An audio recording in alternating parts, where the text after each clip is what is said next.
Assalamualaikum warahmatullahi wabarakatuh. Waalaikumsalam warahmatullahi Alhamdulillahi rabbil alamin alladzi hadana li hadza wa kunna linahtadiya laula an hadana Allah. Asyhadu an la ilaha illallah wahdahu la syarika lah wa asyhadu anna sayyidana wa nabiyyana Muhammadan abduhu wa rasuluhu. Allahumma shalli ala sayyidina Muhammadin al-Fatih lima ulika wal khatim lima sabaqa nasiril haqqil haqq wal hadi ila siratal mustaqim wa ala alihi wa sahbihi haqqa qadrihi wa miqdarihi al-azim. Amma ba'du, ya ibadallah, usi nafsi wa iyyakum bi taqwallahi wa ta'atihi la'allakum tuflihun. Sadaqallahul azim wa sadaqa rasuluhul karim wa nahnu ala dzalika minasyahidin wa syakirina walhamdulillahi rabbil alamin. Alhamdulillah hadirin, di pagi yang mulia ini kembali kita berjumpa di tempat yang mulia ini. Mudah-mudahan kita selalu di dalam keberkahan di dalam hidup kita semua. Amin. Amin amin amin ya rabbal alamin. Sebagaimana Nabi berdoa untuk kita umatnya, Allahumma barik li ummati fi bukuriha. Ya Allah, berkahilah umatku di waktu paginya, di waktu subuh.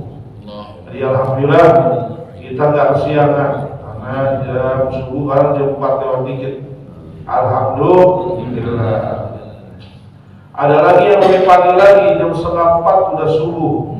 Itu di Jawa Timur itu segitu jam 3 lewat 45, jam 4 lewat 40, jam 3 lewat 40, jam 3 lewat 45, kita masih mending jam 4 lewat 6 menit atau 5 menit. Alhamdulillah. An-jumhuril ulama, kita sampai pada pembahasan tentang at-tafakkur. Annal fikrata an khamsati awjuhin, bahwa tafakkur itu ada 5 perkara.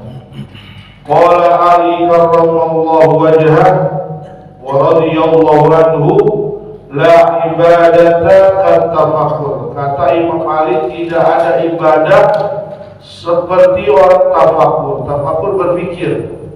Jadi kalau kita berpikir itu ibadah. Wa qala ba'dul alimin al-fikratu sirajul qalbi.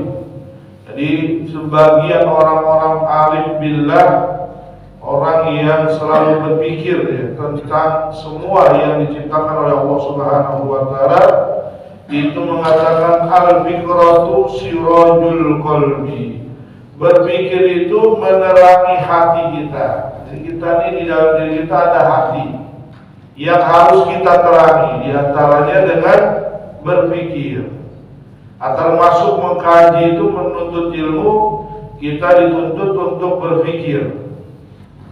Karena dalam menuntut ilmu ada dibacakan ayat suci Al-Quran, hadis-hadis Nabi, perkataan para ulama, lalu kita serap di dalam pikiran kita. Itu nanti menimbulkan khauf, takut kepada Allah, sabar, bersyukur, tawadu, qanaah. Itu semua dari amalan berpikir. Kalau nggak ada berpikir, berarti dia jarang hadir di majelis taklim, majelis ilmu. Nanti yang lebih luas lagi berpikir tentang ciptaan Allah Subhanahu wa ta'ala. Fa'idza zahabat fala idha'ata lahu. Kalau udah nggak berpikir, maka cahayanya udah hilang. Cahaya dalam hatinya. Wa fil khabar tafakkaru sa'atan khairun min ibadati sittina sanah. Jadi berpikir sebentar, sejenak, ya barang setengah jam, 1 jam, pikirkan tentang ciptaan Allah Subhanahu wa ta'ala. Itu makanya Imam Syafi'i ketika bertamu ke rumah muridnya namanya Imam Ahmad bin Hanbal, itu bertamu, yang pertama disiapin makan banyak, makan banyak, ada soto, ada sop, ada kambing, ada sate, pokoknya ada semua.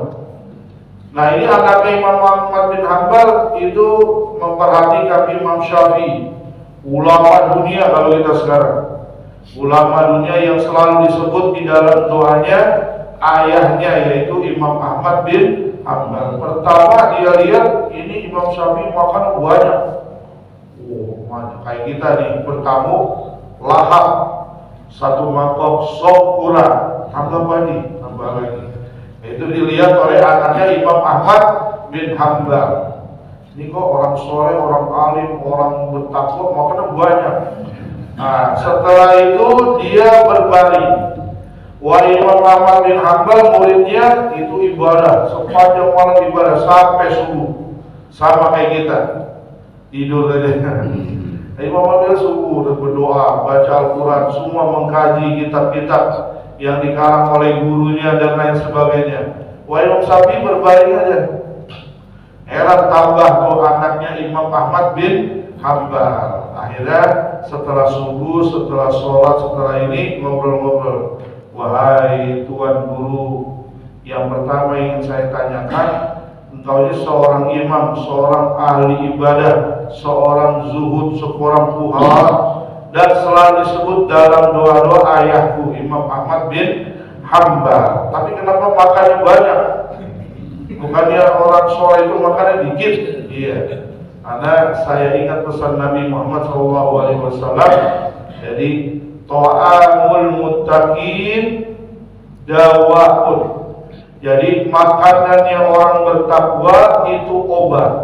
Dan saya yakin ini Imam Ahmad bin Hanbal adalah orang yang bertakwa kepada Allah Subhanahu wa Ta'ala. Makanya ketika saya makan di sini, saya makan banyak karena untuk menjadi obat. Obat apa? Obat jasmani dan rohani. Insya Allah kalau orang yang bertakwa itu makanannya dari perkara yang halal, enggak bercampur dengan yang subhat, apalagi haram. Sehingga ketika makan udah yakin bahwa yang dimakan ini nanti akan menjadi obat untuk dirinya dan juga menjadi obat sebagai hatinya. Kalau sehat bercampur-campur, apalagi kalau kita diundang sama ahli koruptor, ya usah makan mendingan. Amin ya rabbal. Sama untuk badan judi online pasti haram karena campur-campur semuanya. Dan ini menjadi penyakit daripada jasmani kita dan rohani kita. Lalu yang kedua, ayahku sholat sepanjang malam enggak berhenti-berhenti. Aku lihat kok tidur aja. Iya. Dalam baringku aku sudah berpikir tentang ayat dan hadis Nabi, karena Imam Syafi'i ini umur 7 tahun hafal Quran sama kayak kita. Amin. Juz 30 sampai sekarang masih pulang balik. Jadi umur 7 tahun hafal Al-Quran 30 juz. Kayak kita sama hafal juz 3. Alhamdulillah. Dan hafal ribuan hadis. Dalam baringku aku memecahkan 40 masalah fikih. Bayangin tidurnya berbaringnya kita. Ini kita umur sekarang agak berpikir-pikir. Jadi ini Imam Syafi'i berpikir memecahkan 40 masalah fikih di dalam Al-Quran dan hadis Nabi besar Muhammad Sallallahu Alaihi Wasallam. Artinya berpikir sejenak, sesaat atau semalaman itu lebih mulia. Nah ini hadisnya bahwa lebih mulia daripada ibadah 60 tahun. Gak usah heran kenapa lebih mulia berpikir atau yang lainnya. Karena ada juga kayak kita sekarang ini untuk perbandingan, bisa gak berpikir sebentar lebih mulia daripada ibadah 60 tahun di sisi Allah Subhanahu wa Ta'ala. Nah sekarang kita lihat ada orang yang kerja dari umur 1, dari umur taruhlah 15 tahun dia sudah kerja sampai 60 tahun, kurang lebih 40 tahun dia kerja, baru ngumpulin 10 miliar. Ada gajinya dikit dulu 40 tahun ya, hitung-hitung baru 10 miliar. Ada orang tanda tangan 20 miliar. Betul ada? Ada yang kayak gitu, kerja tanda tangan, kirim barang, minyak gitu, tapi yang halal ya. Yang halal kirim dapat 1 miliar, kirim lagi dapat 3 miliar, tanda tangan lagi dapat 4 miliar, miliaran. Wah, selama beberapa saat aja dia udah tanda tangan, miliaran dia dapat. Yang satunya lagi puluhan tahun, kerjanya panjang, tahun-tahunan. Nah, itu artinya bahwa orang yang berpikir itu lebih dimuliakan oleh Allah Subhanahu wa Ta'ala dibandingkan dengan orang yang ibadah aja nggak mau mikir. Nah, kita sekarang ini diajak berpikir oleh Allah Subhanahu. Nah, artinya kalau orang yang hadir di majelis ilmu, di majelis ta'lim, di majelis di mana di situ disebut nama Allah, nama Al-Quran, hadis Nabi Muhammad SAW, artinya kita diajak untuk berpikir sebentar, ya, paling setengah jam hadirin, gak apa ya, ngantuk-ngantuk dikit. Insya Allah di sini dapat snack, amin. Ya Rabbal alamin. Qala ba'dul arifin, Siti Nasar.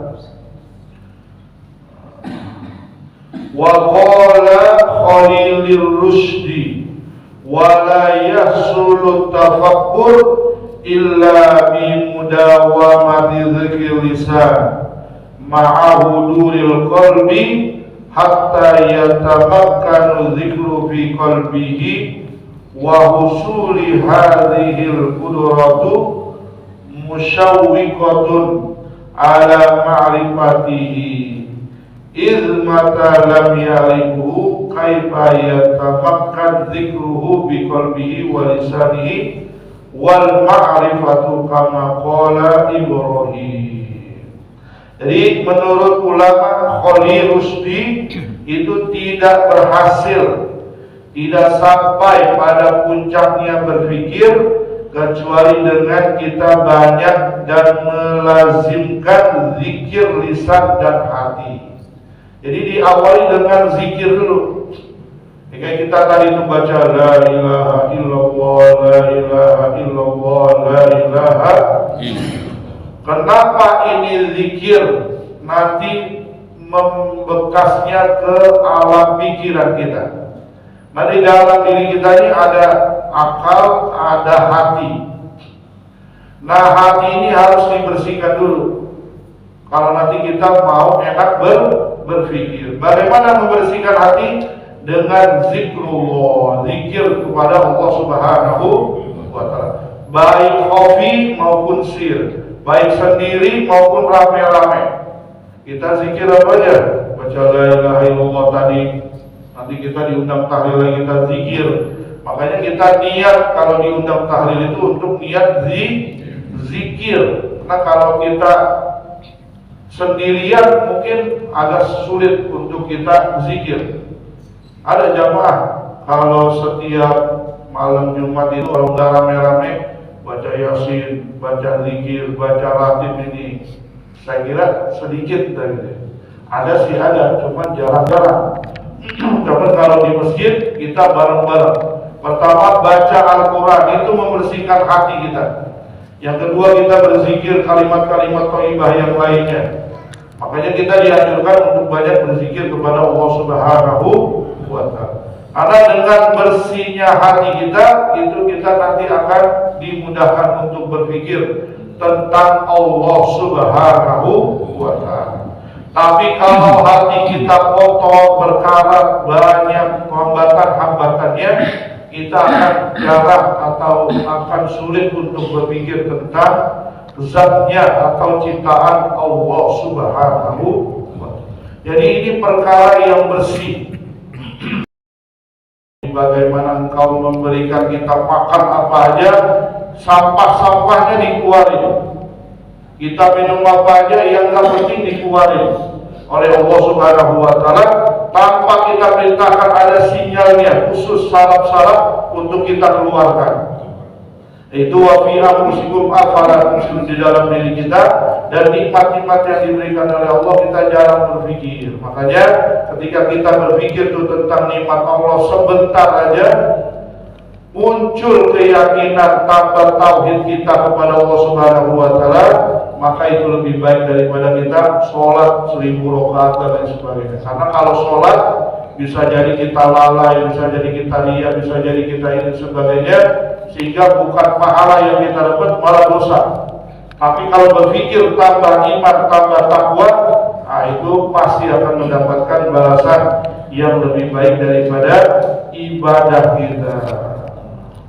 Nah, dengan berpikir terhadap apa yang diberikan oleh Allah dari nikmat kita ini, itu akan timbul mahabbah wasyukur, cinta dan syukur kita kepada Allah Subhanahu wa taala. Ini sifat-sifat dari berpikir, itu akan muncul keyakinan, makhafatullah, mahabbah, syukur, dan ini nanti akan dibawa ketika kita menghadap kepada Allah Subhanahu wa taala. Jadi yang dibawa bukan ibadah kita. Yang dibawa apa? Yauma la yanfa'u malun wala banun illa man atallaha biqalbin salim. Tidaklah bermanfaat harta dan anak kita kecuali kita menghadap kepada Allah dengan hati yang bersih. Jadi hati yang bersih itu munculnya dari ibadah, dari zikir, dari berpikir. Jadi ibadah yang kita lakukan itu hakikatnya membersihkan hati kita, sehingga nggak ada lagi sombong, nggak ada lagi riya, nggak ada lagi sum'ah, nggak ada lagi benci, nggak ada lagi ini dan sebagainya. Yang ada hanya ketakutan kita kepada Allah, harapan kita kepada Allah Subhanahu wa taala. Sebab kalau kita mengandalkan amal ibadah kita, itu berarti kita masih mengandalkan selain Allah Subhanahu wa taala. Padahal kita ibadah itu kita mengharapkan rahmat Allah Subhanahu wa taala dan ridho Allah Subhanahu wa taala. Dan yang menyelamatkan kita nanti juga rahmat Allah dan ridho Allah Subhanahu wa taala, bukan dari ibadah kita.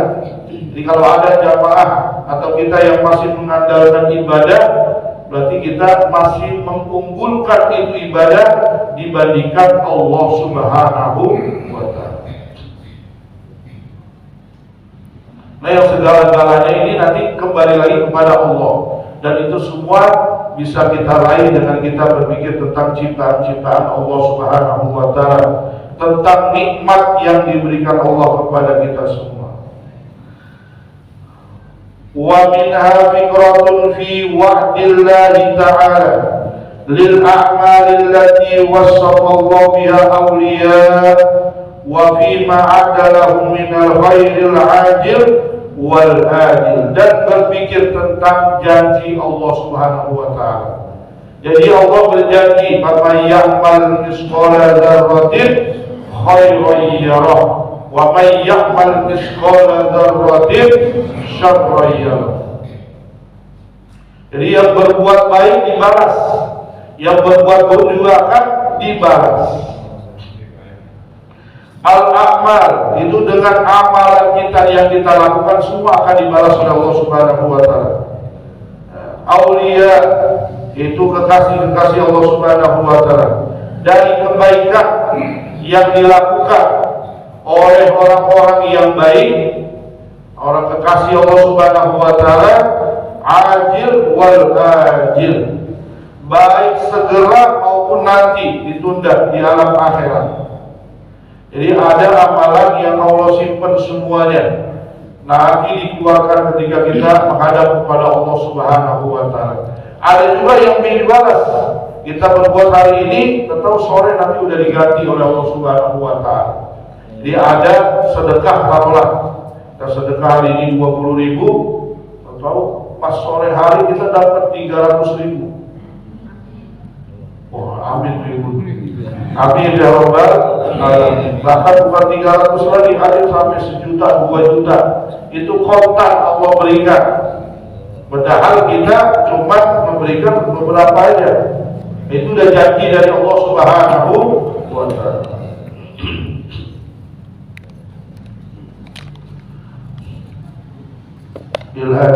Apa man kana mu'minan kaman kana fasiqo? Apakah sama orang yang mukmin dengan orang yang fasik?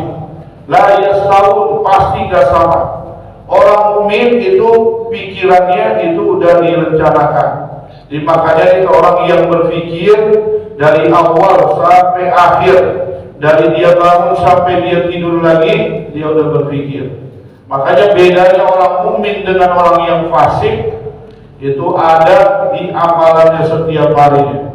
Contohnya begini, kita mudah-mudahan golongan orang yang mukmin. Amin. Ya Rabbal Alamin. Semalam kita tidur, misalnya kita ambil air wudu, lalu kita baca amalan yang dianjurkan oleh Nabi kita Muhammad SAW. Kita baca Al-Fatihah, kita baca Qul 3 kali, Al-Falaq, An-Nas, Ayatul Kursi, Amanar Rasul. Kita baca Subhanallah, Subhanallah, Subhanallah, Alhamdulillah 33 kali, La ilaha illallah wa la syarikalah. Setelah itu kita baca salawat kepada Nabi Muhammad SAW. Kita doa dan Bismika Allahumma ahya wa bismika amut. Tidurlah sambil baca zikir, baik la ilaha illallah Muhammad SAW sampai tidur.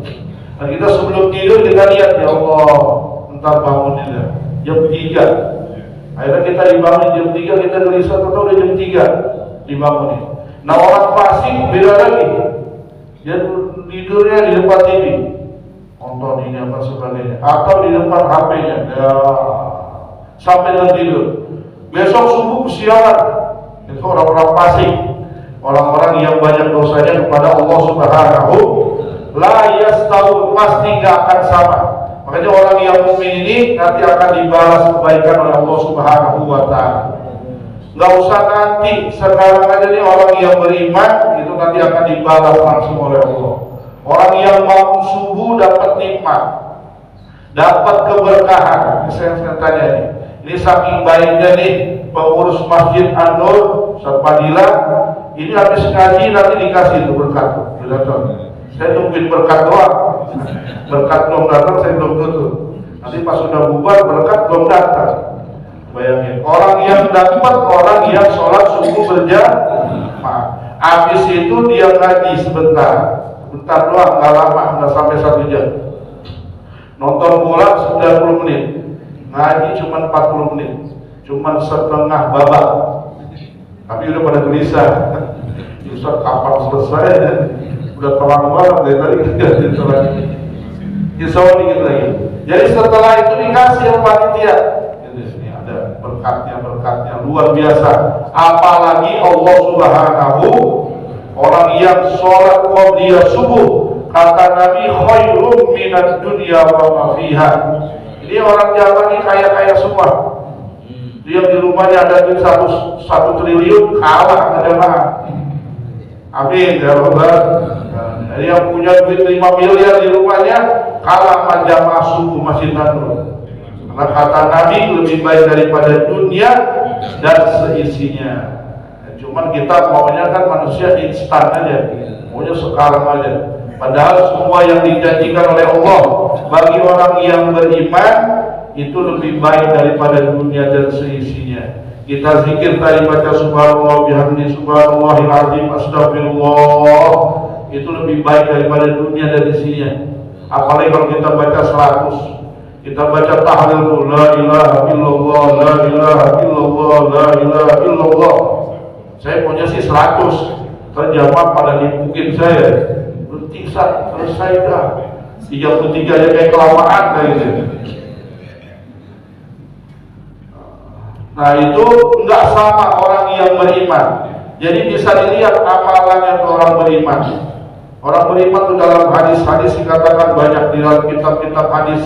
Itu tanda orang yang beriman dianya. Idza ra'aitar rajulu yaqtadul masajida fashhadu bi annahu mu'min. Jadi dalam hadis dikatakan apabila kita melihat seseorang siapa aja, kita semuanya manusia, yang tadinya kebiasaannya, adat istiadatnya, al-masajidah, sering ke masjid. Artinya subuh dia ke masjid, ntar zuhur dia datang ke masjid, asar ke masjid, maghrib jalan lagi ke masjid, entar isya jalan lagi ke masjid. Asyhadu bi anna mu'min, kasih kata bahwa dia ini orang yang beriman kepada Allah Subhanahu wa ta'ala. Karena ada orang yang pagi ke kali tahu kali, ntar balik makan, ntar zuhur ke kali lagi, ntar balik makan, maghrib, ntar balik lagi, sampai malam jam 10 masih ada di kali. Akhirnya ngantuk-ngantuk nyungsep ke kali, tinggal di kali juga. Ini tempat saya kan di depannya kali itu. Ada tuh yang meninggal di kali. Emang kita lihat itu amalannya setiap harinya di kali. Itu dari ikan apa kita nggak tahu ya. Ikan sapu-sapu situ banyak. Sapu-sapu biawak macam-macam tuh ya. Akhirnya akhir hayatnya di situ. Nah, kalau jamaah insya Allah ini semua akhir hayatnya baik semua. Yang badul masajid. Jadi kerjaannya bolak-balik ke masjid. Enggak sekarang, enggak besok, itu semua. Jadi beberapa waktu yang lalu itu ada jamaah masjid tempat saya. Itu setiap hari kita lihat masjid sama, bareng-bareng kita. Habis kita talim, kita ngobrol biasa, ngobrol bercanda. Yang Ustaz sakit ini, yang pulang, udah ngesot jalan, tapi masih semangat ke masjid. Akhirnya akhir hayatnya dia mau ke masjid, sholat maghrib. Itu jatuh, udah gak kuat kakinya, dibawa ke rumah sakit, gak lama kemudian meninggal dunia. Akhirnya ketika masih sehatnya, itu emang mau ke masjid. Artinya akhir hayatnya gak jauh-jauh dari masjid. Mau ke masjid atau pulang dari masjid. Nah, itu ayat yang mengatakan, apaman kana mu'minan kaman kana fasiqan, kata Allah la yastawun, pasti gak akan sama orang yang fasik dengan orang yang mukmin. Orang yang mukmin itu kebiasaannya kita lihat semuanya. Wa qala ta'ala amma man ata wa taqa wa saddaqa bil husna fasanuyassiruhu lil yusra. Siapa yang memberikan apa yang dia berikan semuanya, baik pikiran kita, tenaga kita, uang kita, harta kita, untuk Allah Subhanahu wa ta'ala. Ada tuh orang yang diberikan tubuhnya ini untuk dia infakkan di jalan Allah. Artinya dia memakmurkan rumah Allah Subhanahu wa saddaqa bil husna, dan membenarkan kebaikan, janji surga. Al-husna itu surga. Dan dia membenarkan ada surga, ada neraka, sehingga dia memberikan apa yang diberikan oleh Allah Subhanahu wa ta'ala di jalan Allah. Jadi badan kita ini kita gunakan di jalan Allah, umur kita gunakan di jalan Allah, nikmat yang diberikan oleh Allah itu kita gunakan untuk kepentingan ibadah kepada Allah Subhanahu wa ta'ala. Fasanuyassiruhu lil yusra, maka kami mudahkan jalannya ke surganya Allah Subhanahu wa ta'ala. Karena perjalanan dari surga ke surga ini luar biasa berat. Jadi dalam ayat dikatakan bahwa perjalanan ke surga itu kasut itu melelahkan. Maka carilah bekal di dunia ini agar nanti perjalanan kita dimudahkan oleh Allah Subhanahu wa ta'ala. Jadi kita ini sekarang sedang mencari bekal untuk perjalanan yang jauh, yaitu ke surganya Allah Subhanahu.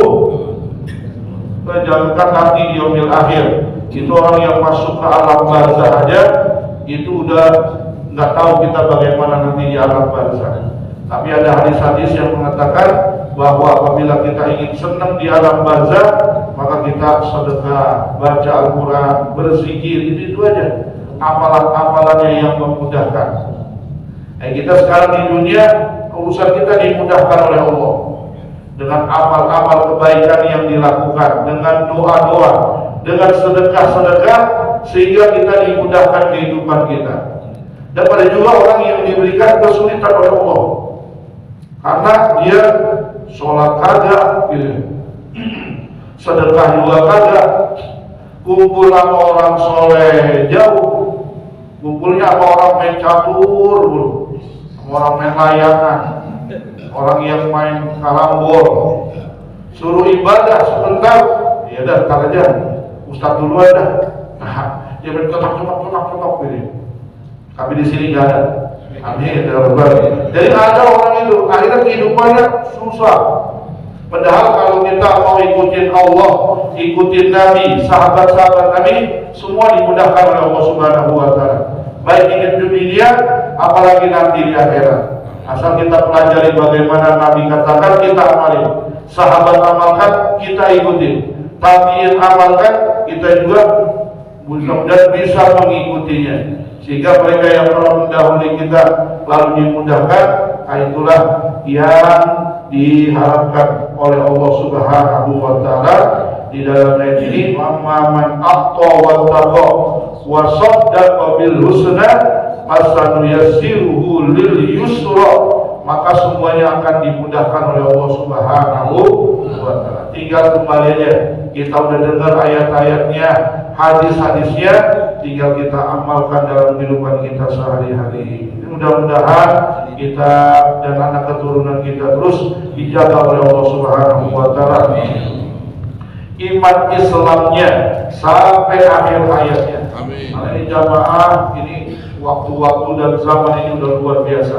Kita hanya bisa berdoa agar anak-anak kita dijaga terus oleh Allah Subhanahu wa Ta'ala sampai anak keturunan kita sampai hari kiamat dijaga oleh Allah, baik iman Islamnya dan ketakwaannya kepada Allah Subhanahu wa Ta'ala. Amin amin ya Rabbal Alamin. Abdul Zikri Barakallahu